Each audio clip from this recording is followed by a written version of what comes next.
창세기 18장 22절부터 33절 말씀, 제가 한 절, 여러분이 한 절, 우리 한 절 한 절 교독하여 읽겠습니다. 22절로 33절. 그 사람들은 거기에서 떠나서 소돔으로 갔으나 아브라함은 주님 앞에 그대로 서 있었다. 아브라함이 주님께 가까이 가서 아뢰었다. 주님께서 의인을 기어이 악인과 함께 쓸어 버리시렵니까? 그 성 안에 의인이 50명이 있으면 어떻게 하시겠습니까? 그래도 주님께서는 그 성을 기어이 쓸어 버리시렵니까? 의인 50명을 보시고서도 그 성을 용서하지 않으시렵니까? 그처럼 의인을 악인과 함께 죽게 하시는 것은 주님께서 하실 일이 아닙니다. 의인을 악인과 똑같이 보시는 것도 주님께서 하실 일이 아닌 줄 압니다. 세상을 심판하시는 분께서는 공정하게 판단하셔야 하지 않겠습니까? 주님께서 대답하셨다. 소돔 성에서 내가 의인 50명만을 찾을 수 있으면 그들을 보아서라도 그 성 전체를 용서하겠다. 아브라함이 다시 아뢰었다. 티끌이나 재밖에 안 되는 주제에 제가 주님께 감히 아뢰입니다. 의인이 10명에서 5이 모자란다고 하면 어떻게 하시겠습니까? 5이 모자란다고 성 전체를 다 멸하시겠습니까? 주님께서 대답하셨다. 내가 거기에서 45명만 찾아도 그 성을 멸하지 않겠다. 아브라함이 다시 한번 주님께 아뢰었다. 거기에서 40명만 찾으시면 어떻게 하시겠습니까? 주님께서 대답하셨다. 그 40명을 보아서 내가 그 성을 멸하지 않겠다. 아브라함이 또 아뢰었다. 주님, 노하지 마시고 제가 말씀드리는 것을 허락하여 주시기 바랍니다. 거기에서 30명만 찾으시면 어떻게 하시겠습니까? 주님께서 대답하셨다. 거기에서 30명만 찾아도 내가 그 성을 멸하지 않겠다. 아브라함이 다시 아뢰었다. 감히 주님께 아뢰입니다. 거기에서 20명만 찾으시면 어떻게 하시겠습니까? 주님께서 대답하셨다. 20명을 보아서라도 내가 그 성을 멸하지 않겠다. 아브라함이 또 아뢰었다. 주님, 노하지 마시고 제가 한 번만 더 말씀드리게 허락하여 주시기 바랍니다. 거기에서 10명만 찾으시면 어떻게 하시겠습니까? 주님께서 대답하셨다. 10명을 보아서라도 내가 그 성을 멸하지 않겠다. 주님께서는 아브라함과 말씀을 마치신 뒤에 곧 가시고 아브라함도 자기가 사는 곳으로 돌아갔다. 돌아갔다. 아멘. 거인들의 인생 법칙, 오늘 6번째 시간입니다. 여러분에게 소개할 믿음의 거인은 여러분이 너무 잘 알고 있는 아브라함입니다. 믿음의 조상이라고 불리는 아브라함. 아브라함만큼은 이 믿음의 거인이라는 호칭이 굉장히 잘 어울리는 것처럼 그렇게 느껴집니다. 제 느낌뿐만 아니라 신약의 많은 저자들도 아브라함의 믿음을 높이 평가하거든요.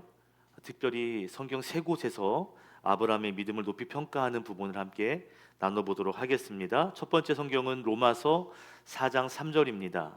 함께 읽을까요? 시작. 성경이 무엇이라고 말합니까? 아브라함이 하나님을 믿으니 하나님께서 그를 의롭다고 여기셨다 하였습니다. 아멘. 로마서 말씀은 아브라함이 믿음으로 의롭다함을 받은 대표적인 인물이라는 것을 설명하고 있습니다. 율법을 지킴이 아니라 하나님을 믿는 믿음, 그 믿음으로 의롭다함을 얻은 대표 인물로 소개하고 있죠. 다음으로 소개할 성경 구절은 야고보서 말씀입니다. 같이 읽어볼까요? 시작. 그래서 아브라함이 하나님을 믿으니 하나님께서 그것을 아브라함의 의로움으로 여기셨다고 한 성경 말씀이 이루어졌고 또 사람들이 그를 하나님의 벗이라고 불렀습니다. 아멘. 하나님의 벗, 하나님의 친구라고 불렀다는 거죠. 그만큼 아브라함은 하나님과 매우 친밀한 관계의 사람이라는 것을 우리가 알 수 있습니다. 믿음의 평가가 높죠.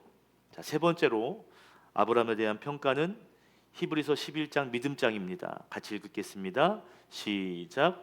아브라함은 시험을 받을 때 믿음으로 이삭을 바쳤습니다. 더구나 약속을 받은 그가 그의 외아들을 기꺼이 바치려 했던 것입니다. 아멘. 믿음장이라고 불리는 히브리서 11장에 아브라함은 자신의 외아들을 하나님께 제물로 기꺼이 바치려 했다. 다시 말하면 그가 하나님의 명령 앞에 온전히 순종할 수 있는 그런 인물이었다 말하고 있습니다. 순종의 사람이었다는 거죠. 여러분, 믿음으로 의롭다함을 얻은 사람, 하나님과 매우 친밀한 사람, 그리고 순종의 사람이라는 거죠. 이런 것을 살펴보면 아브라함에게 믿음의 거인이라고 하는 호칭은 전혀 아깝지가 않습니다. 그런데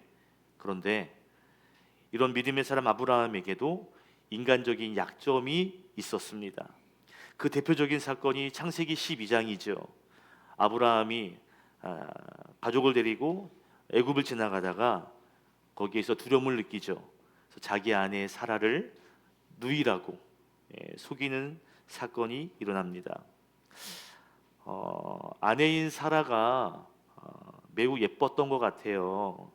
그러니까 이런 두려움이 있는 거예요. 우리 아내가 예쁘니까 이 이방 사람들이 나를 죽이고 내 아내를 빼앗아 갈 수도 있겠다. 그래서 나는 내 안전을 지키기 위해 아내를 누이라고 하자. 그러면 아내를 데려가기 위해 나에게 잘해줄 거야. 난 죽이지 않을 거야. 이런 행동을 했던 것이죠. 자신의 안전을 위해 아내를 누이라고 속이는 행동을 아브라함이 했던 것입니다. 그리고 놀라운 건요, 이런 실수가, 이런 행동이 창세기 12장에 또 반복이 되죠. 아비멜렉 왕 앞에서 또 다시 이렇게 누이라고 속이게 됩니다. 그러니까 아브라함이 어떤 사람이에요? 믿음 있는 사람처럼 보이지만 때로는 자기의 목숨을 위해 아내를 누이라고 속이고 이용하는 찌질한 기질이 있는 그런 인물이기도 합니다. 또 아브라함의 약함을 보여주는 사건이 또 있는데 창세기 16장에 하나님의 약속을 신뢰하지 못한 채 자기 아내 사라의 여종인 하갈을 통해서 아들 이스마엘을 낳는 사건. 비록 아내인 사라가 먼저 제안을 한 거죠. 그래서 아들을 낳았습니다. 그러나 이 일은 아브라함이 얼마나 인간적인 방법에 취약한 그런 사람인지를 이 사건은 여실하게 보여주고 있다는 겁니다. 이렇게 합시다. 그래, 맞는 것 같은데, 그러고 하는 거예요. 그러니까 여러분, 아브라함은 처음부터 믿음이 좋은 그런 사람은 아니었죠. 그의 믿음은 성장되어진 믿음, 다른 말로 하면 훈련된 그런 믿음이라고 말할 수가 있는 거예요. 믿음이 훈련된 겁니다. 믿음이 성장된 것입니다. 그렇다면 여러분, 우리의 믿음은 어떤 방식으로 훈련이 되는 걸까? 저는 크게 두 가지 훈련 방식이 있다고 생각합니다. 첫 번째, 제가 붙인 거예요. 첫 번째는 농부의 방식입니다. 농부가 귀엽게 생겼죠? 땅을 파고 심고 물을 주고 거름을 주고 그렇게 해서 키워내는 방식이에요. 하나님께서 믿음의 사람을 세우기 위해 좋은 말씀을 통해 교육을 통해 성장하게 합니다. 양육받게 하시는 거죠. 그래서 믿음을 세워가는 거죠. 그런데 두 번째 방식이 있습니다. 저는 이 방식을 제가 붙인 거예요. 광부의 방식. 광부가 있죠. 광부의 방식이라고 제가 붙여봤어요. 여러분, 광부 아시죠? 광부는 광물을 얻기 위해 땅을 캐고 그리고 산을 뚫습니다. 광부는 땅을 살살 다루지 않아요. 그죠? 돌을 깨고 바위를 부숩니다. 땅이 심하게 단단할 경우는 어떻게 하는지 아세요? 폭탄을 설치해서 다이너마이트를 설치해서 땅을 폭파합니다. 광부는 또 더 좋은 광물을 얻기 위해, 또 순수한 광물을 얻기 위해 거기다가 열을 가해요. 녹여버립니다. 그래서 불순물들을 제거하는. 그 광부는요, 때리고 깨부시고 정을 치고 다듬고 열을 가하고 그렇게 해서 귀한 광물을 캐내는 거야. 농부는요, 뿌리고 어떡하지? 키워내는 거라면, 광부는요, 거칠게 키워내는 것이죠. 여러분, 하나님께서 저와 여러분을 때로는 농부의 방식으로, 때로는 광부의 방식으로 우리 믿음을 훈련시킨다는 것입니다. 때로는 광부의 방식, 이 방식이 우리가 볼 때 이해할 수 없는, 그리고 어떻게 보면 매우 속상한, 매우 아픈 그런 방식으로 다가올 때가 있죠. 이런 일을 겪게 될 때 우리는 신앙의 고비를 경험하게 됩니다. 하나님, 어떻게 이렇게 하실 수 있어? 내가 하나님께 어떻게 했는데 이렇게 할 수 있지? 그 기간이 고비가 될 수 있어요. 왜냐하면 하나님의 방식이 납득이 되지 않고 아프기까지 하니까요. 머리로는 답답하고 가슴으로는 먹먹하고 하나님이 일하심이 너무 실망스럽기 때문에 그 시기는 훈련의 시기지만 또는 고비의 시간이 되기도 합니다. 여러분, 하나님을 향한 기대가 있잖아요. 그런데 현실은 어때요? 기대와 너무 차이가 날 때 있죠. 그때 실망은 더 커질 수밖에 없습니다. 이런 걸 기대했는데 현실은 그게 없어요. 하나님 분명히 고치신다 말씀하시고 복 주신다 말씀하시는데 현실에는 그런 게 보이지 않을 때, 그럴 때 우리는 실망해요. 이런 문제에 대해서 필립 얀시가 쓴 책이 있습니다. 책 제목이 뭐냐면 하나님, 당신께 실망했습니다. 책 제목이에요. 하나님, 당신께 실망했습니다. 제가 대학원 때 이 책을 읽고 충격을 받았어요. 제목에서부터. 어떻게 이렇게 말할 수가 있어? 어떻게 이렇게 그랬을 수가 있어? 이런 생각이 들었어요. 이 책은요, 하나님은 즉각적으로 응답해 주시는 분, 그래서 내가 기대하는 것보다 더 좋은 것을 주시고 더 나은 해결을 주시는 분이라고 잔뜩 기대했는데 막상 삶 속에서는 전혀 그렇지 못할 때 얀시는 말합니다. 그때 우리가 실망하게 된다고. 기대와 우리의 삶의 갭이 클 때 우리는 실망하게 되고, 그리고 이해할 수 없는 하나님의 방식을 만나게 될 때 또다시 우리는 실망하게 된다는 것이죠. 필립 얀시 저자는요, 이 책에서 하나님에게 실망하는 세 가지 상황이 있다고 말하고 있습니다. 크게 세 가지인데요. 첫 번째는 하나님이 공평하지 않아 보일 때, 또는 그것은 고난이 닥칠 때입니다. 저 사람은 나보다 더 믿음이 없는데, 저 사람은 하나님을 믿지 않는데 그런데 잘 살아요. 나는 하나님을 잘 믿는데 고난이 와요. 공평해 보이지 않는 거야. 그때 하나님께 실망한다는 것이죠. 두 번째, 하나님이 침묵하실 때예요. 간절히 기도했는데 기도가 응답되지 않을 때, 내가 원하는 기도의 응답이 더디거나 다른 응답이 올 때, 하나님의 침묵을 경험할 때 그때 실망하게 된다는 것이죠. 세 번째는요, 하나님과 그분의 일하심이 보이지 않을 때, 다른 말로 하면 하나님의 부재, 하나님이 안 계신 것 같을 때, 또는 하나님의 일하심이 전혀 느껴지지 않을 때, 그럴 때 실망한다는 겁니다. 하나님은 아브라함의 인생 속에 농부처럼 농부의 방식으로 일할 때도 있지만 더불어서 광부의 방식으로 일하시기도 했습니다. 다른 말로 하면 공평해 보이지 않는 고난을, 또는 침묵을, 또는 부재를, 그래서 아브라함이 이해할 수 없는 그런 하나님의 방식을 경험할 때가 있었다는 것입니다. 제일 먼저 하나님 만나가지고요, 하나님께서 내가 지시하는 땅으로 가라, 목적지를 알려주지도 않아요. 갈 바를 알지 못했어요? 떠나라는 거예요. 여러분, 시작부터가 이해할 수 없죠. 시작부터가. 아니, 뭔가 알아야 가죠. 보여야 가죠. 근데 그냥 가라는 거예요. 이해할 수 없는 하나님의 방식이죠. 사라가 임신할 수 없는 나이가 되었습니다. 성경에 보면 경수가 다 끝났다 그랬어요. 생리가 멈춘 겁니다. 그런데 하나님이 아들을 낳을 거라고 약속을 하십니다. 이해할 수 없죠. 말이 안 되는 것이죠. 하나님께서 믿음의 가문을 세울 것이다 그랬거든요. 그런데 25년 동안 응답이 없어요. 이해할 수 없는 침묵, 응답이 더딜 때 실망할 수밖에 없습니다. 여러분 100세에 드디어 아들을 낳았잖아요. 그죠? 그런데 어느 날 하나님이 부르시더니 번제물로 바치래요. 제물이 되게 하래요. 그 귀한 아들요, 눈에 넣어도 안 아픈 그 아들을 죽이고 토막을 내고 배를 갈라서 내장을 분리하고 기름을 띠고 피를 불러내고, 그래서 그 번제단에 태우는 거예요. 이게 말이 되냐고요? 이해할 수 있냐고요? 정말 말도 안 되는 요구를 하나님이 하시는 거죠. 하나님은 아브라함이 이해할 수 없는 그런 것을 요구하십니다.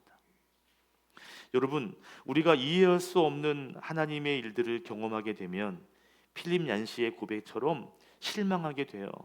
멘붕에 빠집니다. 성경에 나오는 많은 사람들이 여러분 이런 멘붕 그리고 이런 실망을 경험했거든요. 그 대표적인 사람을 제가 3명 정도를 추려왔는데, 첫 번째는 여러분 잘 아는 인내의 사람 욥입니다.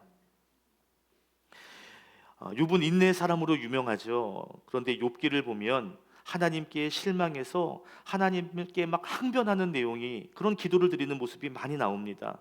욥기 우리 10장 3절 그리고 8절 같이 읽겠습니다. 시작. 주님께서 손수 만드신 이 몸은 학대하고 멸시하시면서도 악인이 세운 계획은 잘만 되게 하시니 그것이 주님께 무슨 유익이라도 됩니까? 주님께서 손수 나를 빚으시고 지으셨는데 어찌하여 이제 와서 나에게 등을 돌리시고 나를 멸망시키려고 하십니까?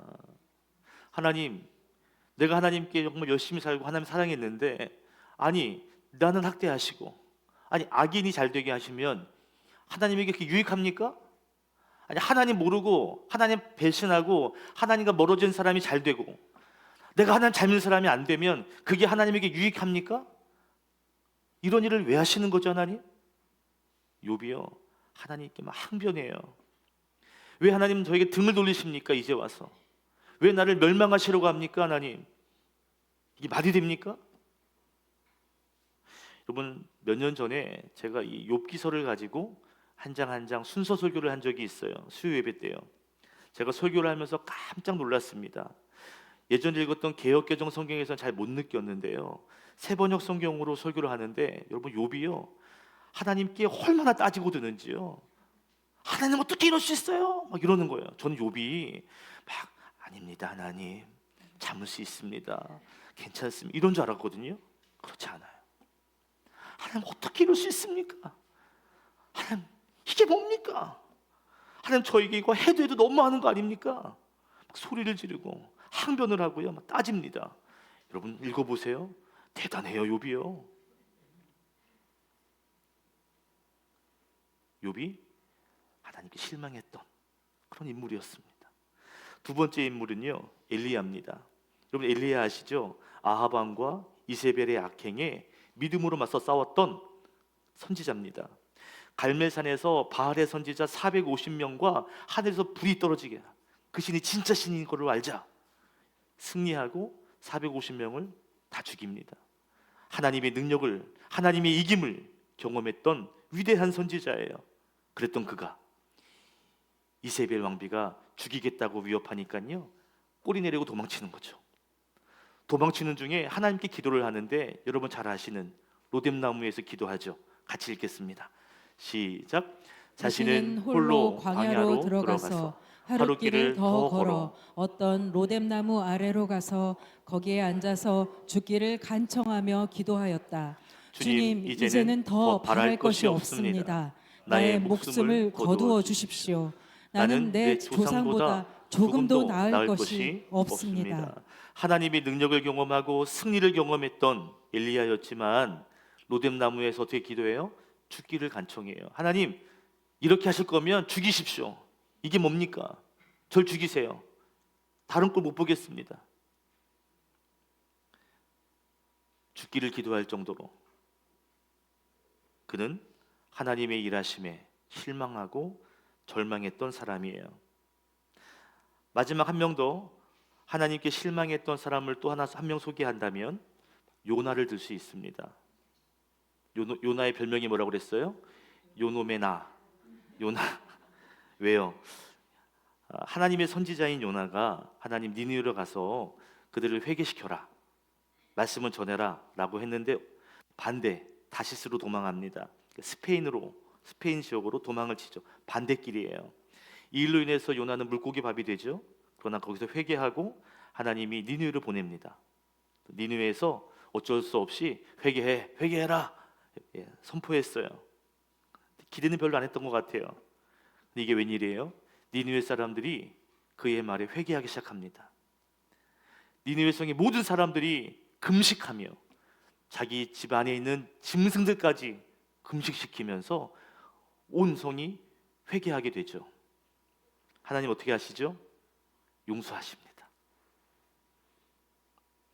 그 용서하는 모습을 멀리 요나가 보고 매우 못마땅해해요. 성경에 보면 매우 못마땅해 하면서 화를 내면서 하나님께 기도합니다. 우리 4장 3절과 4절 읽겠습니다. 시작. 주님, 이제는 제발 내 목숨을 나에게서 거두어 주십시오. 이렇게 사느니 차라리 죽는 것이 낫겠습니다.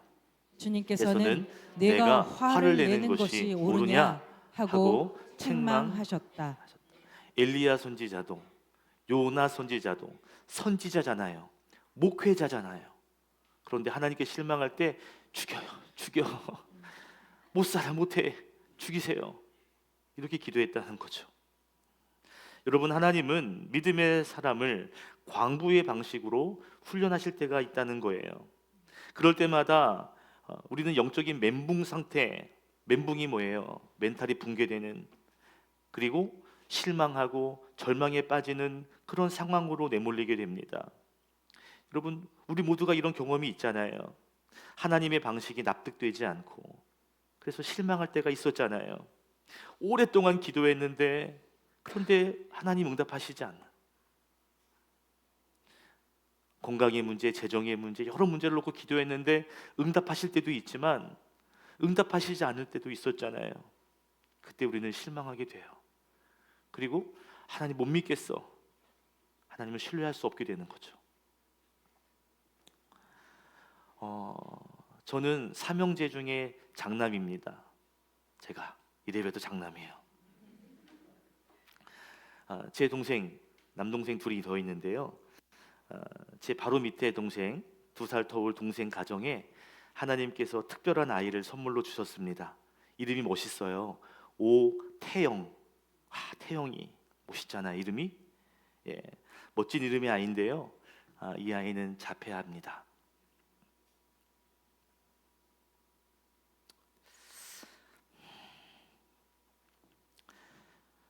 저희 집은 목회자 가정이에요. 아버님도 목사님이셨고 저도 목사입니다.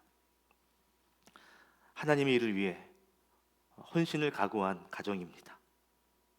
그런데 이 가정에 자폐의 아픔이 있는 아이를 보내셨어요. 아버지와 어머니를 비롯하여 온 가족이 오랫동안 기도했습니다.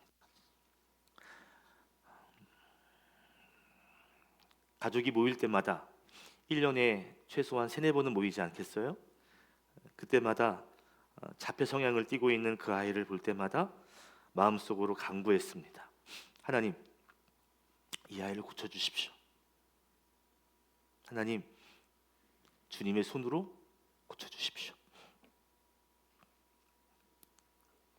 하나님의 기적, 진짜 하나님 일하신다는 것 하나님 분명히 알게 해주십시오. 하나님, 그래서 이 아이가 최소한 엄마 아빠라고 말할 수 있게 해주십시오. 이제 중학생이 올라가서 덩치가 저만큼 큰데 주변 사람들과 일상적인 대화가 되도록 최소한 엄마 아빠라고 말할 수 있도록 해주십시오.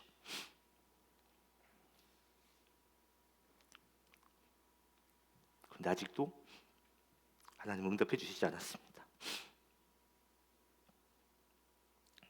하나님의 방식을 이해할 수 없었습니다. 그런데 여러분, 필립 얀시가 말했던 하나님 당신께 실망했습니다라고 한 책에서 이런 글이 있더라고요. 우리 같이 한번 읽겠습니다. 시작. 하나님께 실망하는 감정은 신앙의 실패가 아니라 오히려 더 깊은 믿음으로 나아갈 수 있는 기회입니다. 실망과 의문을 정직하게 하나님께 가지고 나갈 때 우리는 그분의 신실하심과 사랑을 더욱 깊이 깨닫게 되고 그 과정에서 과정에서 우리의 신앙은 성숙해집니다. 성숙해집니다. 필립 얀시는 말합니다. 이러한 실망들을 숨기지 마라. 실망할 수 있다. 근데 실망하는 감정은 실패가 아니다. 오히려 그 실망의 감정을 가지고 하나님 앞에 나아가라. 하나님께 갈 수 있는 기회다. 그리고 의문이 들고 실망이 생겨도 그것을 그대로 정직하게 하나님 앞에 가지고 나갈 때 하나님의 신실하심과 하나님의 사랑을 경험할 수 있게 된다. 그러면서 우리는 더 믿음이 강해지고 성숙해진다라고 말하는 것이죠. 어제 결혼식을 가는 차 안에서 우리 권사님에게 들은 이야기예요. 제가 제일 좋아하는, 제일 부러운 교회가 있습니다. 분당에 있는 만나교회예요. 제가 안식년을 맞이할 때 제일 가고 싶었던 교회를 찾아갔던 교회입니다. 너무 좋은 교회. 그 교회 목사님에게 딸이 자폐아예요. 그런데 그 딸이 결혼을 한 거예요. 근데 그 목사님이 신앙 프로그램에 나와서 간증을 하는데 이런 이야기를 하더랍니다. 아이가 아파서 기도를 하는데 하나님께서 아이를 고치시는 것이 아니라 그 기도를 통해 나를 고치셨다. 내 약함과 나의 모남을 하나님께서 고쳐주셨다. 하나님은 나를 더 강하게, 더 좋은 목회자로서 사용하셨다라고 말하더라고요. 고통과 의문 속에서도 여러분 하나님을 신뢰하는 것, 이것이 매우 중요한 것이죠. 혹시 여러분 하나님의 방식이 이해가 되지 않아서 의심을 하시거나 마음이 상하셨거나 실망하신 그런 분이 계시다면 오늘 거인들의 인생 법칙이라고 하는 책에서 등장하는 아브라함이 독자들을 향해서 이렇게 조언합니다. 뭐라고 하냐면 하나님은 항상 의로우시다는 것, 하나님의 방법도 항상 의로운 방법이라는 것을 기억하고 순종하십시오. 다른 말로 하면 하나님은 의로운 분이기 때문에 우리는 이해할 수 없지만 하나님을 끝까지 신뢰하라. 우리가 하나님의 방식을 이해할 수 없을 때 하나님은 항상 옳은 일만 하신다는 것을 명심하게 이 책에서 아브라함이 그렇게 조언하고 있습니다. 여러분 오늘 본문의 아브라함을 보세요. 하나님의 이해할 수 없는 놀라운 계획을 듣게 되죠. 어떤 계획이에요? 소돔과 고모라에 사는 사람들이 죄를 지었기 때문에 그곳에 있는 모든 사람들을 다 죽이겠다는 겁니다. 그곳에 있는 어린아이들까지도 남김없이 다 죽이겠다는 거예요. 여러분 이 방법은 너무나 잔인한 방법이고 합리적이지 않은 방법이죠. 죄 지은 사람만 죽여야지 죄 없는 사람을 죽이는 게 말이 됩니까? 하나님 이건 합리적이지 않습니다. 이건 이해할 수가 없습니다. 납득이 안 됩니다. 그런데 이 아브라함의 태도가 중요해요. 이해가 안 되고 납득이 안 되는데 그 마음을 하나님께 가지고 나아가요. 그러면서 하나님께 협상을 합니다. 오늘 말씀 보니까요, 하나님께 말하죠. 하나님, 소돔과 고모라 거기에 의인이 50명이 있으면 악인과 함께 다 멸하시겠습니까? 의인이 있는데요. 그러면서 말하기를 50명이 있으면 어떡하시겠습니까? 50명이 있으면 용서해 주시렵니까? 그때 하나님 대답하십니다. 알았다. 그 성에 의인 50명이 있으면 용서해 주겠다. 아브라함이 다시 묻습니다. 하나님, 그러면요 50명에서 5명이 모자라요. 45명의 의인이 있으면 그래도 용서해 주시겠습니까? 용서해 주시면 안 되겠습니까? 하나님 뭐라고 하시죠? 오케이, 용서해 주겠다. 아브라함이 또 말합니다. 하나님, 그럼 40명이면 어떻게? 그래? 40명도 용서해 주겠다. 하나님 정말 죄송한데요 30명이면 어떻게? 용서해 주지. 하나님 20명이면 용서해 주지. 하나님 10명이면 어떻게 하실 겁니까? 그때 하나님께서 야, 이 녀석아, 너 지금 나하고 장난치냐? 이렇게 하시지 않죠. 하나님은 그래, 의인 10명을 내가 찾는다면 그 성을 멸하지 않겠다. 아브라함과 약속을 해주십니다. 여러분, 아브라함 대단하지 않아요? 하나님을 설득시키는 거예요. 50명, 45명, 40명, 10명까지. 대단하죠. 설득력이 있죠. 근데 여러분, 진짜 대단한 건 아브라함의 설득력이 아니에요. 아브라함의 말에 순순히 자신의 계획을 바꾸어내시는 하나님이 대단한 거죠. 하나님은 이미 계획하셨습니다. 이미 이렇게 하기로 다 설계가 끝났어요. 작전이 끝났다고요. 그런데 아브라함이 매달리며 기도하니까 알았다, 알았다, 알았다. 자신의 계획을 바꾸셔요. 자신의 계획을 수정하십니다. 이게 하나님이에요. 이분이 하나님이에요. 그리고 이것이 기도의 능력입니다. 아브라함이 조금 더 하지, 5명이요, 3명이요, 더 갔으면 좋았을 텐데. 근데 왜 아브라함이 10명에서 그쳤을까요? 아마도 10명은 있겠지, 최소 10명은 있겠지 라는 생각이 있었기 때문일 것 같아요. 설마 10명은 있지 않겠어. 그런데 결론은 아브라함의 생각과 달랐습니다. 그곳에 의인 10명이 없어서 소돔과 고모라는 불로 멸망받게 되죠. 우리 19장 24절과 25절 읽겠습니다. 시작. 주님께서 하늘 곧 주님께서 계신 곳으로부터 소돔과 고모라에 유황과 불을 소나기처럼 퍼부으셨다. 주님께서는 그 두 성과 성 안에 사는 모든 사람과 넓은 들과 땅에 심은 채소를 다 엎어 멸하셨다. 아멘. 하나님께서 불을, 유황을 소나기처럼 부어서서 그 성을 다 멸하셨습니다. 여러분, 결과적으로 보면 아브라함의 기도가 응답되지 않은 것처럼 보이죠. 왜? 소돔과 고모라가 멸망받았으니까. 그런데 아브라함의 기도가 응답되지 않아서 소돔과 고모라가 멸망당한 것이 아닙니다. 의인 10명이 없어서 멸망당한 겁니다. 하나님은 아브라함의 기도를 묵살하지 않으셨어요. 하나님은 아브라함과의 약속대로 10명의 의인으로 그 땅을 구원하고자 하셨습니다. 그런데 의인이 없었던 거예요. 저는 이 사건에서 또한 하나님의 의로움을 보게 되는데 그 다음이에요. 창세기 19장 29절을 보면 하나님의 선하심과 의로우심을 볼 수 있습니다. 같이 읽어볼까요? 시작. 하나님은 들에 있는 성들을 멸하실 때 아브라함을 기억하셨다. 그래서 하나님은 롯이 살던 그 성들을 재앙으로 덮으실 때 롯을 그 재앙에서 건져주신 것이다. 아멘. 하나님이 아브라함을 생각하셔서 그의 조카 롯을 그곳에서 건져주셨다라고 말합니다. 롯의 믿음 때문이 아니라 아브라함과의 약속 때문이라는 거죠.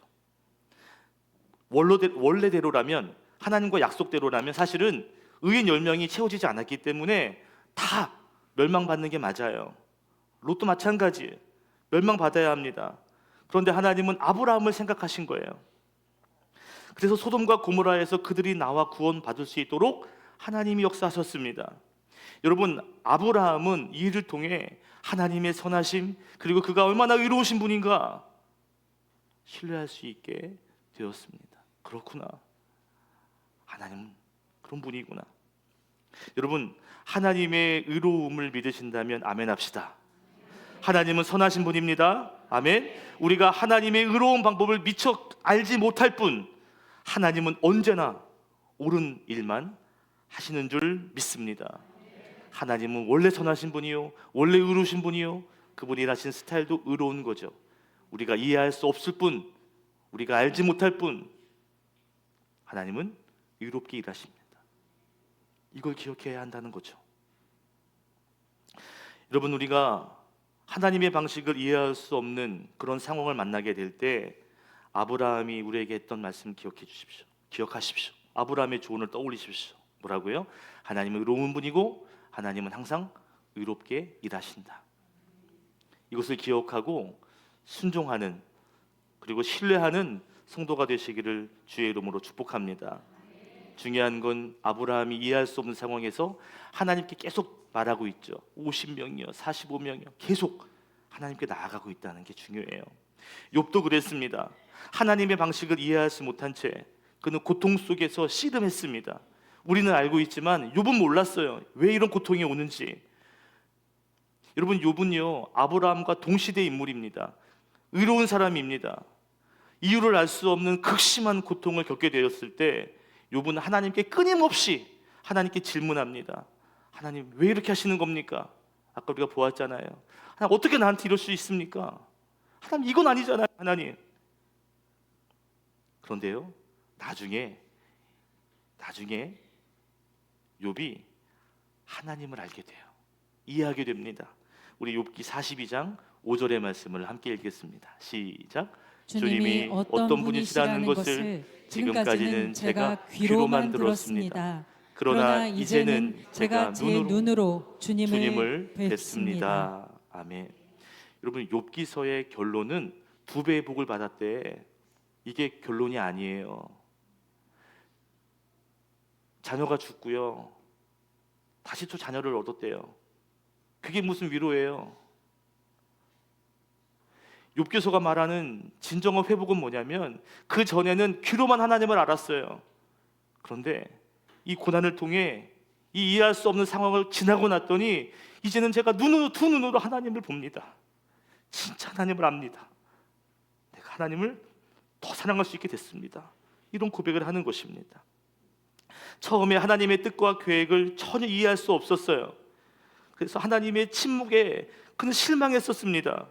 그러나 나중에 하나님의 계획과 하나님의 성품을 깊이 이해하게 되었어요. 이해할 수 없는 상황 속에서도 그가 견디고 나갔더니 하나님의 사랑과 하나님의 주권을 믿을 수 있게 되었습니다. 여러분, 신앙에서 가장 중요한 부분이 뭔지 아세요? 하나님을 신뢰하는 거예요.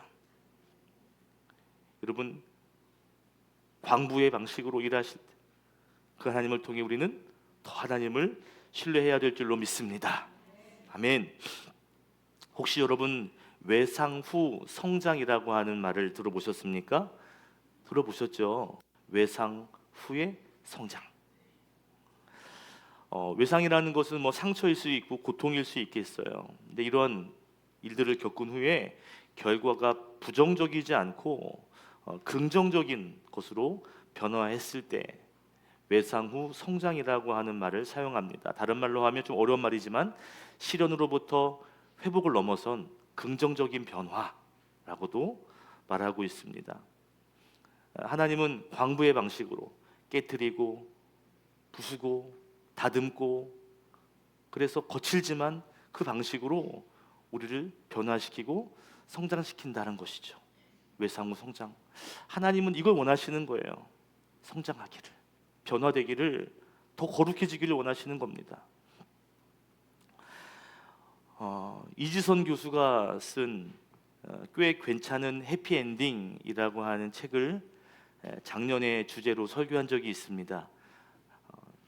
책은 기억이 나시죠? 꽤 괜찮은 해피엔딩. 2000년 7월 당시 이화여대 4학년이었던 이지선 씨, 그때 나이가 23살이라 그래요. 왼쪽 위에 보면 예쁜 얼굴이 있잖아요. 진짜 예쁘죠?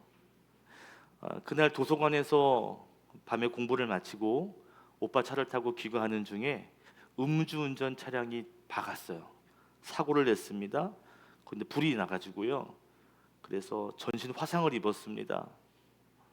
얼굴을 비롯해서 몸의 55%가 이 겉 피부가 녹을 정도로 화상을 입었습니다. 수술을 했는데 40번을 넘게 했다고 하니까 얼마나 많이 다쳤는지 짐작이 가죠. 뭐 피부가 녹으니까요. 얼굴도 녹고 손도 녹고 수술하다가 손가락도 자르고 뭐 피부가 오그라들고요. 뭐 오그라들면 펴지지가 않잖아요. 그러니까 장애를 가질 수밖에요. 안면 장애 그리고 지체 장애 1급 진단을 받게 됩니다. 정확히 10년 후 2010년 여러분 잘 아시는 지선아 사랑해라고 하는 책을 그녀가 써게 되고 그 책을 통해 많은 사람들이 이제 감동을 받았어요. 그 다음에 이제 그녀가 어떻게 지낼까 궁금하던 찰나에 2013년에 꽤 괜찮은 해피엔딩이라고 하는 책이 나온 거예요. 그래서 이제 어떻게 살았는지를 확인했는데요. 2006년에 그녀가 미국으로 유학을 갑니다. 장애가 있는데 수술을 계속 하면서 11년 동안 공부를 해서 박사학위를 받았습니다. 그리고 2017년 한국에 돌아와서 한동대학교 교수가 되었어요. 그리고 작년이죠. 2023년 자신의 모교인 이화여자대학교에서 교수로 임명하게 되었습니다. 포기하고 싶은 인생 아닐까요? 이 정도 되면, 이 정도 고통이면,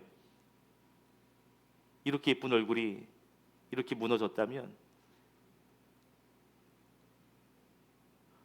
평생을 장애인으로 살아야 한다면 얼마나 하나님 원망이 되겠습니까? 그런데요, 자신의 감정, 자신의 마음을 가지고 하나님께 나아가고 도전합니다. 그리고 교수가 된 거예요. 제가 한 가지 더 감동이 되었던 건 뭐냐면 그녀가요 이제 사회복지학을 하고 있으니까 또 그녀가 뭐 인기 또 여러 강사이기도 하니까 그래서 제안이 들어온 것 같아요. 마라톤을 뛰면 달리기를 하면 뭐 이렇게 뭐 더 많은 사람 도울 수 있는 그런 상황이 펼쳐진 거예요. 그래서 미국에서요 보스턴 마라톤 하면 되게 유명하거든요. 거기를 완주합니다. 여러분 근육이 다 오그라들고 있고 불편한데 42.195km를 완주해요. 여기 완주한 사람 아무도 없을걸요? 한 분이 이제 나올 것 같네요. 우리 뛰는 분 계시다고 하니까. 몇 시간을 뛰었냐면 7시간 22분을 뛰었습니다. 멋있더라고요. 이주선 교수는 이해할 수 없는 장애를 가지고 오늘도 살고 있습니다. 그러나 자신이 쓴 책 제목처럼 하나님이 주실 해피엔딩을 향하여 그녀는 믿음의 길을 도전하고 있습니다. 오늘도 도전하고 있어요. 이주선 교수는 말합니다. 비참한 환경에 함몰되지 말자. 오히려 환경이 아니라 믿음으로 성장하자. 슬픈 현실에 발목 잡혀 살지 말고 하나님이 주실 해피엔딩을 더 기대하며 계속 도전하자. 이 책에서 그걸 말하고 있어요.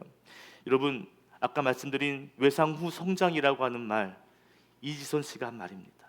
이지선 씨가 책에서 고백하더라고요. 나는 외상 후 성장을 경험하고 있습니다. 여러분 어떠세요? 많은 사람들이 이런 일을 겪으면 하나님과 멀어진다 그래요. 아유 하나님 기도도 소용없네. 아유 이거도 소용없어. 하나님과 멀어지고 신뢰하지 않고 의심하고. 그런데 이지선 씨는 그렇지 하지 않았어요. 아브라함 그렇게 하지 않았습니다. 욥이 그렇게 하지 않았다는 것이죠. 하나님을 신뢰하며 도전했다는 것입니다. 이지선 교수가 쓴 해피엔딩이라고 하는 책의 가장 마지막 부분, 이 부분을 우리 함께 고백함으로써 오늘 설교를 마무리하겠습니다. 같이 천천히 읽겠습니다. 시작.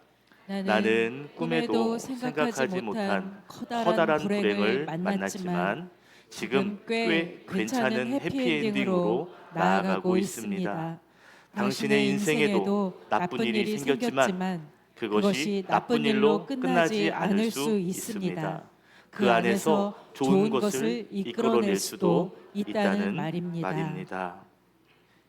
내가 생각할 때 나쁜 일 같지만 하나님은 옳고 하나님은 더 좋은 결과로 우리를 인도해 가실 줄로 믿습니다. 하나님은 선한 목자 되십니다. 양이 생각할 때 왜 이리로 우리를 끌고 가는 거야? 사망의 음침한 골짜기를 갔지만 그 골짜기를 지나고 나면 푸른 초장을 예비하고 계시는 거예요. 의로우신 하나님을 기억하고 신뢰하는 믿음의 성도가 되시기를 주님의 이름으로 축원합니다. 기도하겠습니다. 사랑의 하나님 아버지, 감사합니다. 이해할 수 없는 하나님의 방식들을, 때로는 광부의 방식으로 일하시는 하나님의 모습을 우리가 만날 때 실망할 수 있고 이해할 수 없는 의심이 들 때 있지만, 그 마음 들고 그대로 하나님께 나아가 하나님께 더 집중하게 하시고, 그래서 결국 하나님의 선하심을 맛보아 알아가는 믿음의 성도들이 되게 하여 주시옵소서. 해피엔딩으로 이끌어 주실 선한 목자 되시는 하나님을 바라보고 끝까지 신뢰하며 그 말씀 앞에 순종하는 믿음의 성도들이 되게 하여 주시옵소서. 예수님의 이름으로 기도드립니다. 아멘.